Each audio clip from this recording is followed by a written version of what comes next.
January 17, 1943. A bitter wind cut through the frozen plains of Eastern Europe. Snow crunched under worn boots, and the distant rumble of engines echoed across the ridgeline.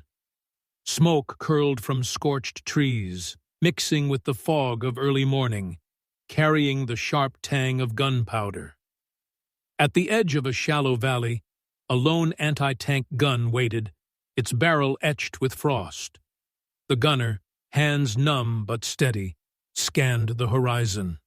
Through the gray haze, the silhouettes of Panzer tanks crawled slowly toward the ridge, confident that the terrain shielded them from harm. Their armor gleamed faintly in the weak winter sun, each vehicle a moving fortress. He had only seconds to decide. The ridge promised cover for the enemy, but it also offered an angle, an elevation few would dare exploit. One miscalculation would cost lives. One perfect shot could change the course of the skirmish. The wind bit harder, a warning, or perhaps a signal. Somewhere in the distance, a shell struck the frozen earth, sending shards of ice into the air. This was the moment the gunner chose his gamble. The ridge held its secret until the first shot rang out. Winter 1943 had hardened the Eastern Front into a frozen battlefield of endurance and calculation. The Wehrmacht, still reeling from the Soviet counteroffensives around Stalingrad, faced a relentless push from Red Army forces determined to reclaim territory. Snow-blanketed villages and forests alike, transforming familiar landscapes into treacherous expanses of ice and frost. Supply lines strained under the cold, and every decision, from movement to engagement, carried lethal consequences. In this sector, a small German outpost held a seemingly inconsequential ridge overlooking a winding valley. On paper, it was just another high point, strategically minor, yet its elevation made it a natural choke point. The ridge's shallow crest offered visibility to the surrounding plain, a vital advantage in a war increasingly dominated by mechanized columns. Intelligence reports had confirmed Soviet armor movement nearby, and reconnaissance skirmishes suggested that a Panzer column was advancing slowly, testing German defenses. The gunner's unit, a small anti-tank detachment equipped with the formidable 75mm PaK-40, had endured constant pressure from advancing Soviet tanks. Each encounter demanded rapid calculation, nerves of steel, and a keen understanding of terrain. The guns were positioned to cover known approaches, but the ridgeline created a shadow, an area where enemy crews assumed they were safe from direct fire. Previous engagements had shown the lethal efficiency of well-placed anti-tank fire, yet no one had exploited this particular angle before. As the morning light filtered through the frost-laden trees, the gunner prepared his weapon, tightening bolts and checking the sights. Around him, the men whispered tactical adjustments, the air thick with anticipation.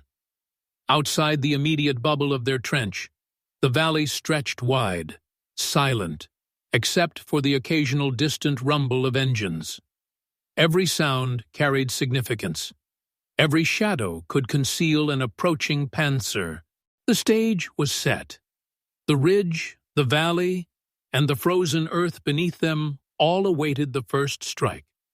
It was here, in this intersection of human calculation and mechanical might, that a single decision would test courage, skill, and the unforgiving mathematics of war. The moment of choice was approaching, and the ridge kept its secret, for now. The anti-tank unit was small but disciplined, a handful of men who had endured months of attrition and harsh winters. Their PaK-40 gun, a robust 75mm piece, was capable of piercing the thickest Soviet armor of the period, yet it demanded precision and careful calculation. Each round weighed heavily, not only in pounds, but in consequence. One misfire could alert the enemy or leave the unit exposed. The gunner, a seasoned soldier in his late 20s, had earned his position through skill and composure under fire. Today, he faced a challenge unlike any previous engagement. A ridge that concealed the approaching Panzer column, offering both a tactical obstacle and an unprecedented opportunity. Reconnaissance reports indicated at least 4 medium tanks advancing in a staggered formation, with accompanying infantry and supply vehicles. The enemy assumed the ridge would shield them, a blind spot created by the slope and the angle of approach. The gunner's commanding officer had surveyed the terrain earlier and recognized the potential of an elevated shot, an approach few would dare attempt. Yet the plan carried risk. The gunner would have to aim high, calculating trajectory with only minimal observation, exposing himself to counterfire if discovered. Around them, the battlefield remained eerily quiet. The snow muffled movement, the distant trees swayed under the weight of frost, and the horizon shimmered with heat rising from distant artillery strikes. The men prepared their positions, adjusting sights, checking shell integrity, and noting enemy angles.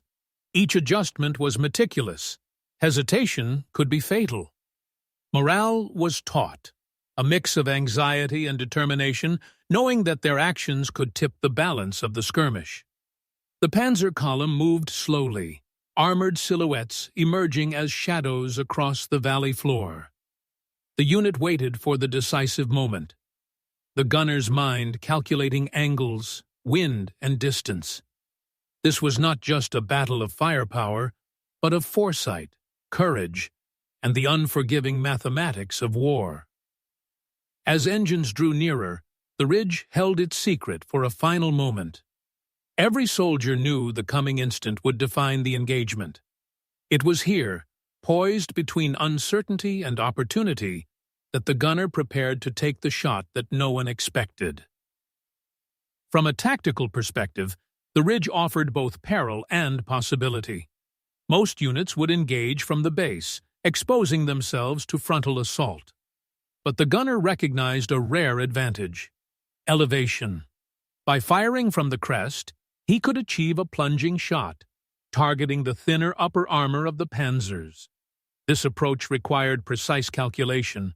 Range, shell velocity, wind, and the slight slope of the terrain all had to be accounted for within seconds.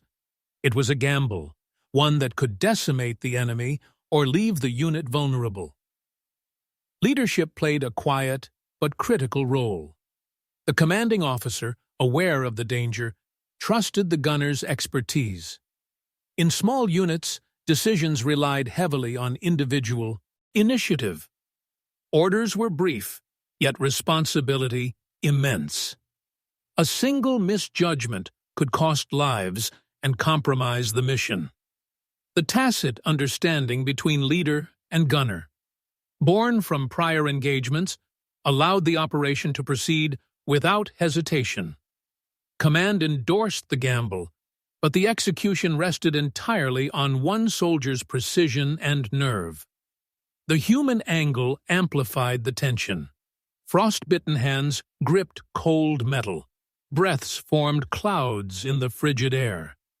Men held their positions, hearts hammering, aware that any sound could betray their location. Fear existed alongside discipline. Adrenaline sharpened focus. In the midst of uncertainty, a quiet resolve emerged, an understanding that survival depended on skill, timing, and the courage to act decisively.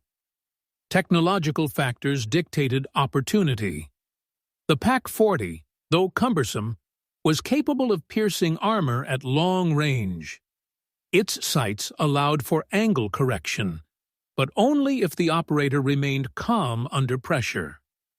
The gunner's understanding of shell trajectory and armor weak points transformed machinery into lethal precision. Every mechanical adjustment, every calibrated click became a lifeline in the frigid morning. From the enemy perspective, the advancing panzers moved with confidence. The crews believed the ridge offered natural concealment. Reconnaissance had failed to detect the anti-tank gun, and the men relied on standard formation tactics. They did not anticipate that elevation, calculation, and one resolute gunner could turn their advantage into vulnerability. The stage was set, tension thickened, and every angle pointed toward the moment of decision. The psychological dimension weighed heavily on both sides. For the gunner, it was a delicate balance between fear and focus. Each tank approaching the ridge represented a moving target and a potential death sentence. Yet, fear sharpened his senses, either than paralyzed him. He visualized the trajectory, calculated the angles, and trusted his training. Every heartbeat was synchronized with the rhythm of war, measured, deliberate, controlled. Morale within the unit hinged on this single act. The men knew that a successful strike could disrupt the enemy column and inspire courage beyond their numbers. Conversely, failure might expose them to retaliatory fire, risking annihilation. In war, human resilience often lies in fleeting moments when confidence and action converge. This was such a moment. Technological insight further defined the outcome. The PaK-40's shells were designed to penetrate even the thickest armor, but only when fired correctly. High-angle shots were rare, almost experimental, requiring mastery of ballistic principles and intimate knowledge of the gun's capabilities. The gunner's decision to elevate was a calculated risk, exploiting both the physics of artillery and the blind assumptions of the enemy. From the perspective of the Panzer crews, the ridge was a promise of security. They advanced slowly, confident that the terrain offered cover from direct fire. Crews relied on visual reconnaissance and prior experience. None anticipated a shot from such an extreme angle. Their overconfidence would prove fatal. Finally, the moral and ethical dimension lingered subtly in the background. War demands precision in life-and-death calculations. The gunner's choice, aiming at enemy armor hidden from view, was as much a test of courage as it was of skill. Each shot was both destructive and necessary, a reminder of the harsh realities of combat, where survival and duty are intertwined.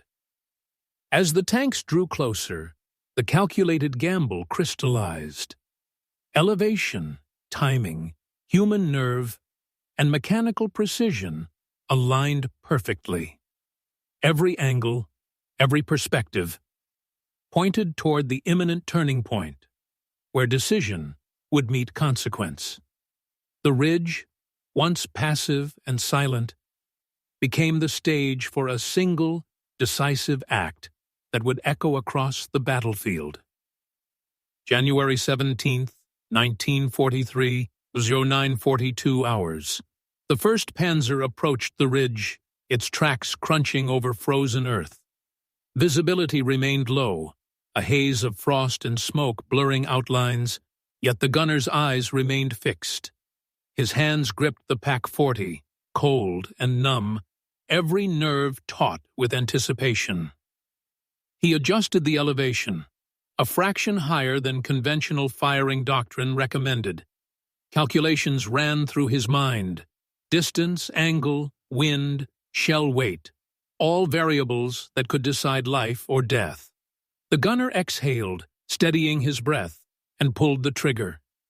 The first shell soared in a high arc, disappearing momentarily behind the mist before striking the Panzer's upper armor. Metal shuddered. The tank halted, smoke curling from its turret. Shock rippled through the remaining column. The 2nd Panzer entered the kill zone. The gunner, now fully in rhythm, recalibrated, accounting for the slope and slight drift from the wind. Another shell flew, striking its mark with lethal precision. The column's formation faltered. Engines roared in confusion, Crews scrambled to assess damage. The once confident advance dissolved into chaos, a calculus. Lated gamble now manifest in fire and wreckage. Nearby infantry took cover as the anti-tank gun unleashed its measured fury. Snow and ice flew into the air as shells detonated, and the valley erupted in noise, metal tearing, engines stalling, and the distant crack of secondary explosions. Every moment stretched, condensed, and compressed into a tense ballet of calculation and chance. From the Panzer perspective, the ridge had become a lethal trap. Crews who had assumed safety behind terrain now faced destruction from an unexpected angle. Their confidence shattered, hesitation set in, and the advance stalled. The gunner, unshaken despite the chaos, prepared for the next target. Each calculated shot reinforced the potency of elevation, precision, and nerve. One man, one gun, had transformed a ridge into a crucible, turning an ordinary tactical engagement into a battlefield turning point. The valley trembled under the roar of engines and exploding shells, setting the stage for the decisive conclusion of this daring gambit. By 09:55 hours, the Panzer column was in disarray. Smoke curled from overturned tanks, their engines choked with ice and debris. The initial shock had slowed their advance, but the gunner knew hesitation alone would not end the threat. He adjusted the Pak-40 again, calculating angles for the remaining armored vehicles. The ridge amplified every sound, the groan of metal, the crack of exploding shells, the frantic shouts of crews scrambling to regain control. Each shell found its mark, striking the upper armor, igniting fuel, or incapacitating tracks. Chaos rippled through the valley. Tanks collided, wheels spun uselessly in the frost, and infantry struggled to regroup. The once coordinated advance became a fragmented retreat. Observers from surrounding positions noted the extraordinary precision. A single gunner, using high-angle fire, had neutralized a force many times larger than his own. The tactical brilliance of the elevation gamble was unmistakable. The gunner exploited physics, terrain, and enemy assumptions in a perfect convergence. Every shot was a lesson in calculated risk, turning terrain into a weapon and transforming one man's courage into battlefield advantage. The remaining panzers hesitated at the ridge's base. Some crews attempted evasive maneuvers, but the anti-tank fire had already disrupted their formations. Supply vehicles became collateral damage, mired in snow and rubble. The unit's small contingent of infantry pressed the advantage, moving to secure the ridge while the panzer crews struggled to regain order. By 10:10 hours, the engagement had reached its conclusion. The column, once confident and imposing, was reduced to scattered, immobilized wrecks. The gunner lowered the Pak-40, his hands shaking from cold and adrenaline, yet his focus remained sharp. Around him, his men exhaled in disbelief and relief. The gamble had succeeded. The ridge, which had hidden danger for the advancing panzers, now bore silent witness to their defeat. One gunner's calculated choice had turned a routine tactical scenario into a defining moment. The valley, scarred and smoking, would remember the precision, courage, and audacity of the anti-tank crew long after the engines had fallen silent. The valley lay quiet in the aftermath, a frozen graveyard of twisted metal and shattered treads. Smoke still rose from the remains of the panzer column, curling into the gray winter sky. Engines that had once roared confidently now stood silent, their crews shaken and dispersed. The anti-tank unit, small and fatigued, emerged from their positions cautiously, scanning for any lingering threats. Their gamble had succeeded, but the cost of exposure reminded them of the razor-thin line between survival and destruction.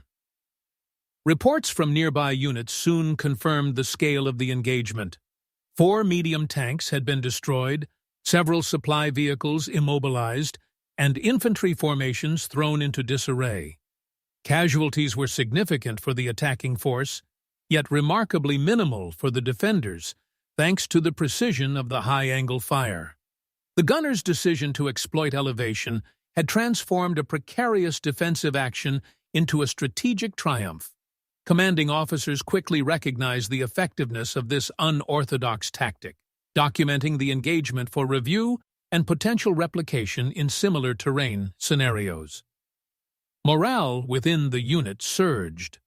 The soldiers, once tense and uncertain, now understood the tangible impact of skill, courage, and rapid decision-making.